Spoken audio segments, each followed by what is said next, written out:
Baik teman-teman, kali ini kita belajar mengenai reproduksi pada hewan.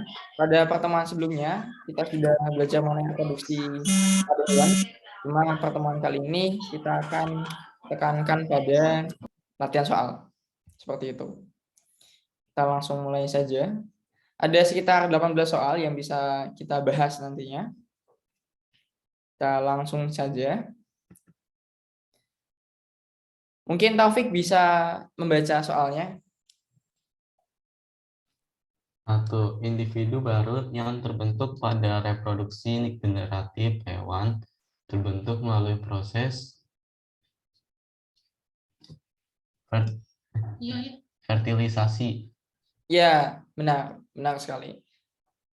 Individu baru terbentuk melalui proses fertilisasi. Sudah terlihat di gambarnya. Sebenarnya ini adalah animasi, jadi harusnya diklik-klik seperti itu. Tapi ternyata setelah saya buat sebagai virtual background, ternyata animasinya tidak muncul, tapi jadi satu kesatuan seperti itu. Tapi tidak apa-apa. Ya, betul sekali.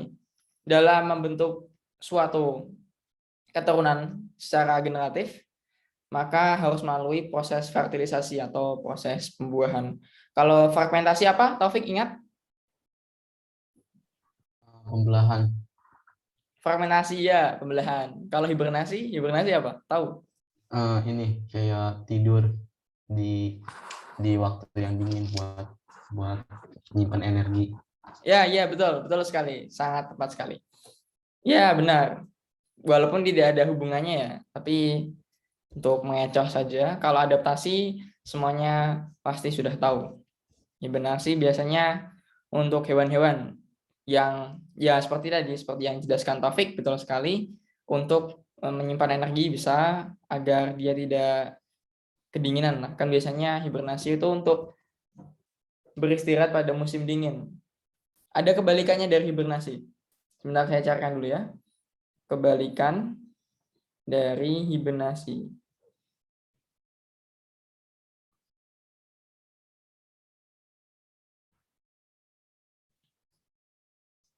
Namanya adalah estivasi. Kebalikan hibernasi adalah estivasi. Estivasi itu dia, kalau hibernasi kan dia tidur di waktu musim dingin. Kalau estivasi dia waktu di musim panas. Baik, itu nomor 1. Sekarang kita ke nomor 2. Silahkan. Silahkan Ilham. Halo Ilham. Berikut ini contoh hewan yang melakukan pembuahan di luar tubuh induk betinanya adalah sapi, katak, kelinci, kadal. Jawabannya sudah jelas sekali ya. Sapi, Kak. Ya, terima kasih Ilham sudah membacakan. Jadi kan pembuahan itu ada yang internal, ada yang eksternal. Kalau internal dia di dalam tubuh, kalau eksternal dia di luar tubuh. Kalau hewan yang melakukan pembuahan di luar tubuh, itu ada seperti beberapa jenis ikan, ada katak, dia melakukan pembuahan eksternal di luar tubuhnya. Tapi kalau untuk sapi, dia internal. Katak dia eksternal, kelinci dia internal, dan kalau kadal dia juga internal. Jadi di gambarnya ini di atas saya berarti di atas ini. Itu kan ada katak jantan. Katak jantan itu dia yang atas, yang atasnya yang bawahnya itu dia yang katak betina. Jadi nanti prosesnya itu si sel telur dia dikeluarkan di air dan spermanya dia juga dikeluarkan di air. Lalu si sperma itu melapisi si sel telur tersebut.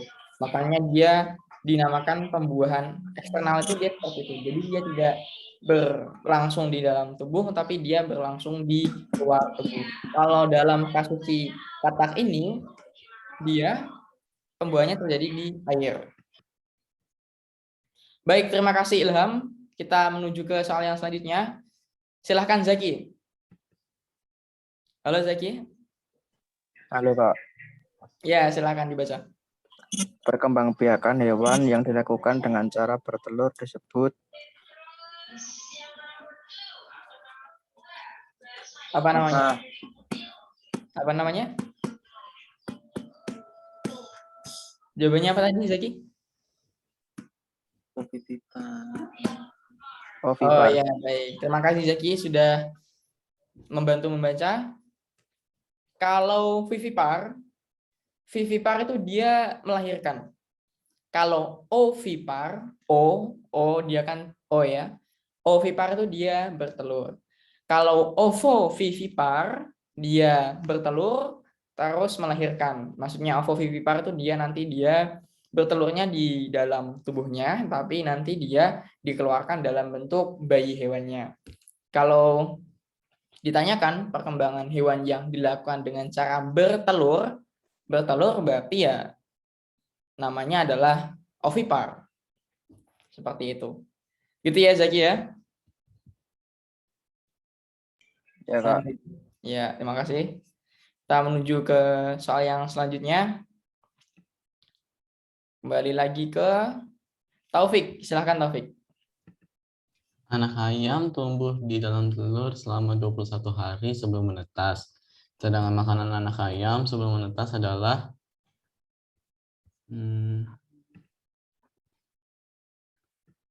Apa? putih telur yang mengandung protein albumin, betul nggak?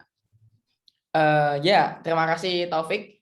Jadi dalam telur itu seperti yang ada di sebelah sini ya. Sebelah sini ya kan, betul kan, sebelah sini kan? Itu ada strukturnya, ada telur. Jadi teman-teman, titik dari di yang kuning-kuning itu kan ada titiknya ya. Titik itu adalah dia embrio yang akan berkembang menjadi bakal ayam. Dan yang kuning-kuningnya itu dia adalah cadangan makanan dari si ayam. Nanti dia lama-kelamaan akan habis. Namanya itu yolk. Di pertemuan sebelumnya kita juga sudah bahas mengenai ini sebenarnya. Jadi untuk cadangan makanannya kalau kita tinjau satu-satu, makanan dari induk betina ya jelas bukan. Kalau untuk putih telur dia juga bukan. Kuning telur ya, kuning telur dan putih telur bukan. Yang tepat itu adalah cuma kuning telurnya saja, namanya yolk tadi. Seperti itu. Kita lanjut pada soal nomor 5. Kita lihat ada Ilham, silakan Ilham. Halo Ilham. Silakan dibaca soalnya. Pasangan hewan yang berkembang biak secara adalah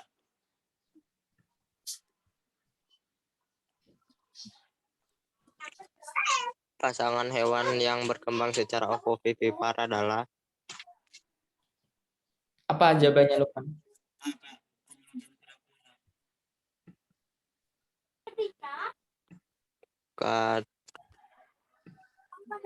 apa ya?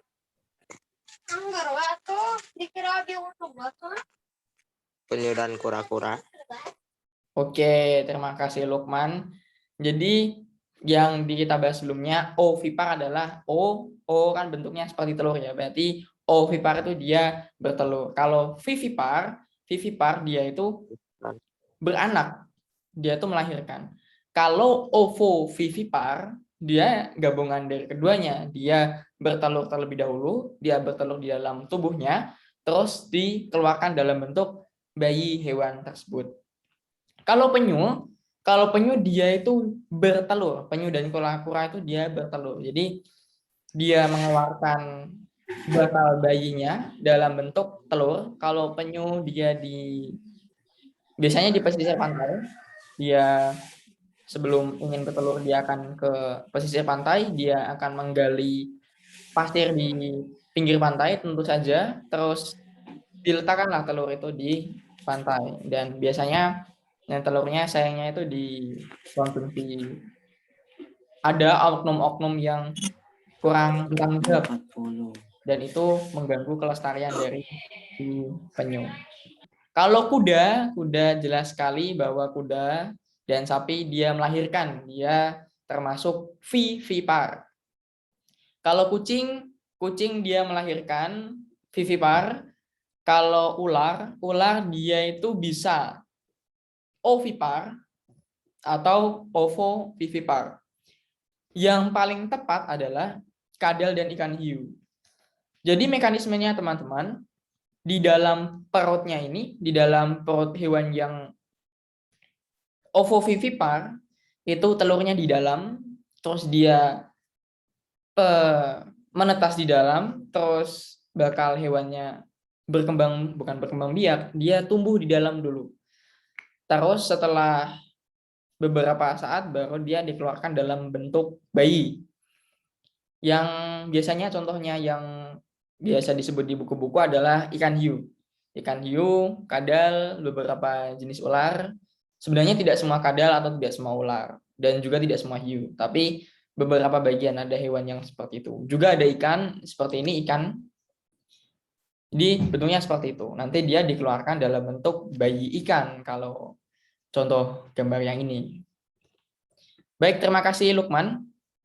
Selanjutnya, silakan Zaki. Hewan yang termasuk dalam kelompok mamalia akan berkembang biak dengan cara vivipar. Betul sekali, sudah kita bahas ya. Kalau spora itu apa? Tumbuhan itu. Ya, tumbuhan. Kalau penjelasannya ada yang tahu? Ada yang ingat?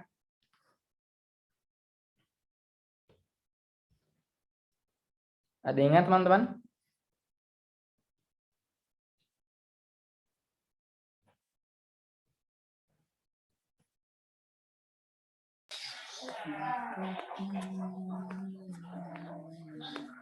Ya, ada pada beberapa jenis tumbuhan. Misalnya lumut, paku, dia pakai spora, juga jamur dia juga menggunakan spora dalam perkembangan biak. Ya, seperti itu. Ini nomor 7. Terima kasih Zaki tadi ya sudah membacakan. Selanjutnya adalah nomor 7. Halo Ilham. Halo Ilham. Mungkin soalnya bisa dibaca. Halo Ilham.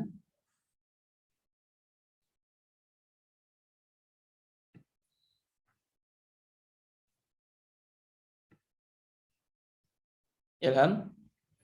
Apa suaranya jelas?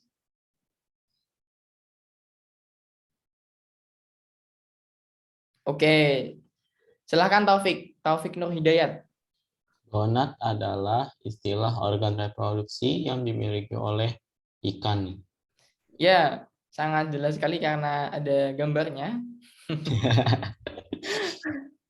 Jadi, gimana ya? Gonad itu seperti inilah bagian ini, bagian yang ada di dalam perutnya itu, dia itu namanya gonad. Nanti di akhir kelas kalau kita ada waktu, kita akan lihat gonad itu dia seperti apa. Jadi ini sangat jelas sekali. Ya, pertama karena ada gambarnya dan juga kalau di buku-buku. Halo Ilham.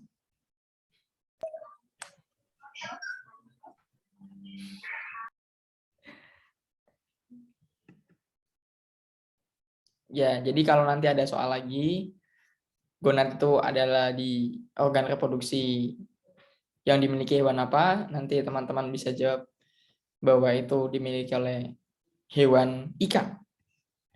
Ya, terima kasih Taufik. Kita meluncur pada soal nomor 8. Silahkan dibacakan Ilham. Halo Ilham. Halo Kak, Mungkin soalnya bisa dibaca.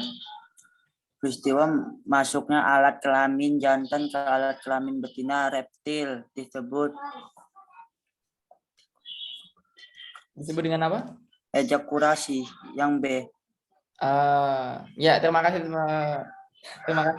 Ilham sudah membantu menjawab. Jadi yang paling tepat adalah kopulasi.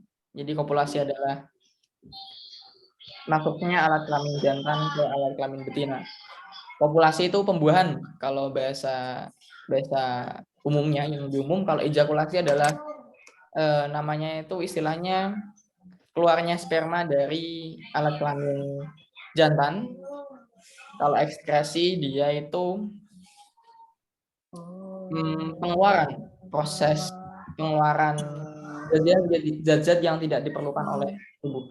Kalau konjugasi dari konjugasi pada KBBI, konjugasi adalah pemaduan gamet atau pemaduan alat kelamin yang sama, yang serupa, yang kemudian modal 23. Tapi kalau untuk yang nomor 8 ini, soalnya ini jawabannya berarti yang A, karena kopulasi artinya ya tadi pembuahan. Terima kasih Ilham sudah membantu untuk membacakan soal. Tapi gambarnya kucing. Ya, karena kan kalau kopulasi kan dia kan pembuahannya, kawin. Kopulasi itu ya juga bisa kawin ya. Tapi di sini reptil, saya pada dasarnya sama sih. Seperti itu. Nah, kalau teman-teman ada yang ingin ditanyakan, ada yang didiskusikan, silahkan mungkin bisa live chat, bisa langsung bicara seperti tadi juga boleh. Kita lihat siapa lagi. Oh, Ilham tadi live ya, mungkin jaringannya agak susah. Silakan Lukman Ardiansyah. Embrio pada tubuh induk betina mamalia akan mengalami perkembangan di dalam uterus. Ya, betul sekali. Kita bahas di reproduksi pada manusia dan ya sangat jelas sekali. Nanti dia akan mengalami perkembangan di dalam rahim atau uterus. Sepertinya tidak perlu penjelasan yang panjang. Terima kasih, Lukman. Selanjutnya, silahkan Zaki. Halo Zaki. Halo Kak. Silahkan dibaca. Kemampuan organisme untuk membentuk tubuh secara sempurna dari bagian tubuh yang terpisahkan disebut mungkin D Kak, membelah diri. Iya, betul. Terima kasih Zaki. Jadi kemampuan organisme untuk membelah tubuh secara sempurna dari bagian tubuh yang terpisahkan disebut membelah diri. Kalau beranak ya pasti bukan, karena bukan dari organ yang terpisah. Kalau bertelur ya bertelur, bertunas masih bisa diperdebatkan. Kalau membelah diri ya itu yang paling tepat. Seperti ilustrasinya ada di atas ini, ada bintang laut. Misalnya bintang lautnya itu dia terpotong salah satu lengan yang terpotong itu dia bisa membentuk keseluruhan organ yang tidak dimiliki lengan tersebut. Dan juga apalagi bintang lautnya yang cuma terpotong secuil itu tadi, pasti dia bisa membentuk lengan yang terpotong tadi. Jawabannya adalah membelah diri. Seperti itu teman-teman. Kalau teman-teman mungkin ada ide lain, ada pemikiran lain, teman-teman bisa sampaikan. Kita ke soal yang selanjutnya, nomor 11. Silahkan Taufik Nur Hidayat. Contoh hewan yang berkembang biak dengan cara pertunasan adalah porifera kayaknya Kak. Ya, itu terima kasih Taufik. Itu adalah gambar porifera. Kalau tunas, cacing pipih dia membelah diri. Kalau cacing pita, ya masih bisa, dia bisa membelah diri juga bisa. Amuba membelah diri, oh ini membelah diri semua. Kalau porifera itu dia itu tunas, teman-teman. Seperti yang bisa dilihat di gambar di atas ini, semoga tidak keliru. Di atas ini, dia porifera adalah spons laut. Jadi sebenarnya dia SpongeBob. Tadi ada Patrick Star, sekarang ada SpongeBob, dan dia dengan cara tunas porifera itu. Baik, terima kasih Taufik. Kita menuju pada 12. Kita lihat ada Lukman. Halo Lukman, silakan Lukman. Pernyataan berikut ini yang bukan merupakan ciri hewan hermafrodit ya.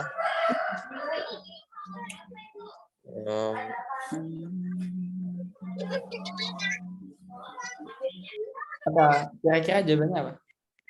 Bukan kah? Oke, terima kasih Lukman sudah membantu untuk membacakan soal. Pertama, ada yang tahu apa arti dari hermafrodit? Tidak. Oh, oke. Maka kita akan cari tahu sama-sama. Jadi teman-teman, hermafrodit itu kan kalau manusia itu kalau terlahir laki-laki, ini untuk kasus yang normal ya, kasus yang kita sebagai manusia normal dan bukan karena operasi. Kalau laki-laki ya nanti pasti jadi laki-laki terus. Kalau wanita nanti jadi wanita terus, jadi perempuan terus. Tapi teman-teman, pada beberapa kasus hewan ada yang seperti ini. Waktu dia kecil, dia itu waktu muda dia itu jantan, tapi kalau sudah dewasa nanti dia jadi betina.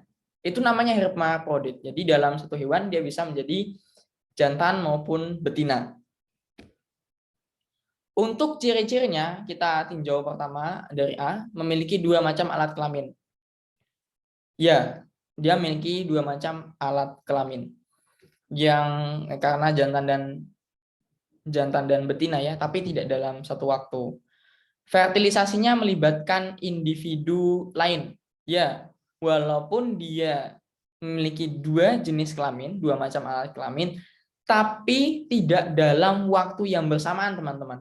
Jadi kalau misalnya dalam hal ini ikan badut ya, ikan badut yang muda ya dia jantan. Kalau tapi yang sudah lebih dewasa nanti dia jadi betina dan tidak bisa dalam waktu yang bersamaan, itu tidak bisa.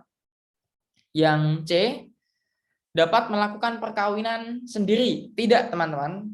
Walaupun kembali lagi dia memiliki 2 macam alat kelamin tapi mereka tidak bersamaan. Tidak barengan bahwa dia itu laki-laki dan perempuan, jantan dan betina dalam waktu yang bersamaan. Waktunya itu berbeda. Yang ke D, pematangan sel telur dan sperma tidak bersamaan.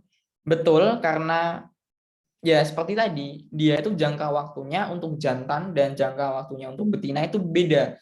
Tidak pada saat yang bersama.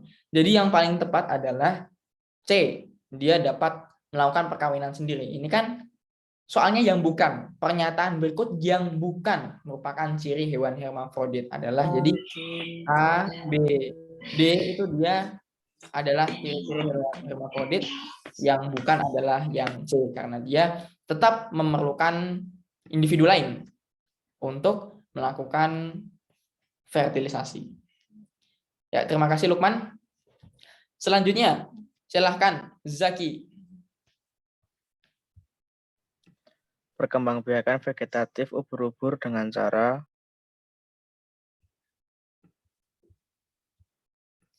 Kira-kira dengan cara apa?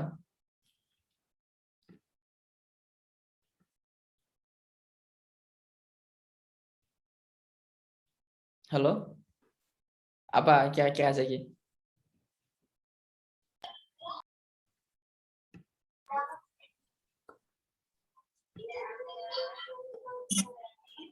Tunas ya.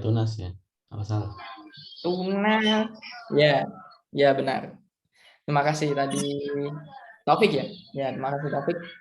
Jadi ubur-ubur dia itu punya fase. Jadi ada fase di mana dia berkembang biak secara generatif, secara ya nanti dia fertilisasi. Ada saat di mana dia itu secara vegetatif. Kalau teman-teman lihat pada diagram yang ini, itu pada setelah fase polip itu ada fase vegetatif dan dia bertunas strobila itu. Terima kasih teman-teman. Pada soal yang selanjutnya. Silahkan Ilham. Halo Ilham. Halo Kak. Silahkan dibaca. Perkembangbiakan generatif pada Paramecium dilakukan dengan cara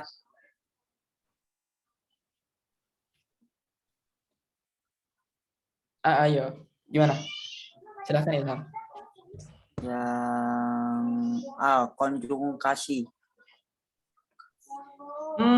Terima kasih Ilham sudah membacakan soalnya. Ya Kak. Yang tepat adalah dia itu membelah diri. Kalau konjugasi tadi dia itu penyatuan sel kelamin yang sama menjadi satu inti. Kalau bentuk spora dia jamur tadi kita sudah bahas, di tumbuhan juga ada tumbuhan paku dan tumbuhan lumut. Kalau partenogenesis saya akan cari. Partenogenesis.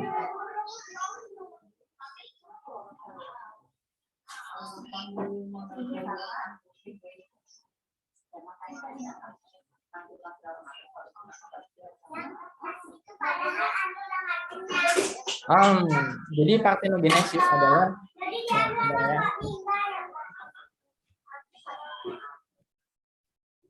Jadi partenogenesis adalah betinanya dia menghasilkan sel telur, ya, tapi dia tidak perlu dibuahi oleh jantan untuk menghasilkan individu. Jadi itu yang namanya partenogenesis. Jadi jawabannya adalah belah diri, paramecium. Paramecium itu nanti dimanfaatkan manusia sebagai antibiotik. Kita menuju pada soal yang selanjutnya. Wah, ini cukup sederhana ini giliran saya saja kalau gitu. Berikut ini adalah contoh hewan yang tidak mengalami metamorfosis. Berikut ini contoh hewan yang mengalami metamorfosis tidak sempurna adalah jangkrik. Ya, jelas jangkrik. Tapi teman-teman, saya ingin bertanya, apa bedanya metamorfosis sempurna dan tidak sempurna? Ada yang bisa jawab? Kalau yang sempurna ada apa itu? Yang kayak larva-larva gitu bukan ya? Nimfa. Yang ada larva, kepompong. Iya. Oke, terima kasih, terima kasih. Kalau gitu katak masuknya apa? Sempurna. Tapi kan dia nggak ada kepompongnya. Kan dia kecebong dulu. Pokoknya yang berubah gitu, yang berubah. Ya, terima kasih teman-teman sudah ikut menjawab. Ya, sederhananya gitu. Jangan ada berubah-berubahnya, jangan aneh-aneh dulu pokoknya. Kalau di jangkrik, di belalang kan dia sederhana. Dia dari telur, nimfa. Nimfa itu adalah jangkrik muda, lalu dewasa, langsung dewasa. Nggak ada transformasi seperti Power Rangers itu tidak ada. Kalau di nyamuk dia kan ada dari jentik nanti dia baru jadi nyamuk yang dewasa. Kalau katak ya jadi ikan dulu, jadi ikan terus jadi ikan ada kakinya, baru terus ekornya hilang dia baru jadi katak. Begitu teman-teman, terima kasih sudah berdiskusi tadi, diskusi singkat. Selanjutnya ada masih sama ini. Mudah juga ini giliran saya lagi kalau gitu. Fase metamorfosis yang benar pada katak. Berarti ya nggak usah lihat opsinya kalau gitu. Dari telur jadi kecebong atau berudu, katak muda, berudu ada kakinya. Katak muda baru katak dewasa. Di sini ada 4 tahapan. Ada telur yang di opsi ya. Ada telur, berudu, katak muda, baru katak dewasa yang C. Kalau yang di diagram saya ini kan yang saya tunjukin ini bukan dia sama-sama masih kecebong yang ini kecebong tapi tidak ada kakinya. Kecebong ada kakinya 2, terus dia nanti kecebong ada kakinya dan ada tangannya, terus baru ekornya menyusut dan dia jadi katak dewasa.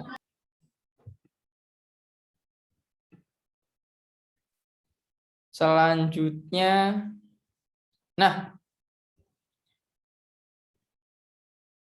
saya bacakan lagi di apa-apa.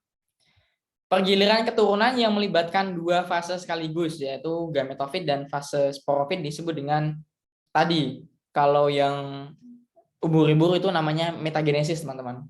Namanya metagenesis. Kalau hermafrodit tadi itu muda dia jantan, tua dia betina, atau dalam siklus hidupnya dia bisa jantan ataupun bisa jadi laki-laki, tapi tidak bisa jadi jantan dan betina. Tadi saya sepertinya bilang jantan dan laki-laki, jantan dan betina pada waktu yang bersamaan.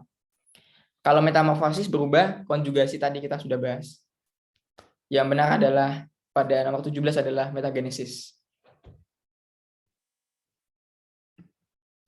Yang terakhir, wah ini tidak perlu lihat itu. Tidak perlu lihat soalnya, langsung ada. Sangat ikonik sekali. Ini di mana teman-teman? Ada yang tahu film mana? SpongeBob. Ya, SpongeBob SquarePants. Ubur-ubur. Sebentar.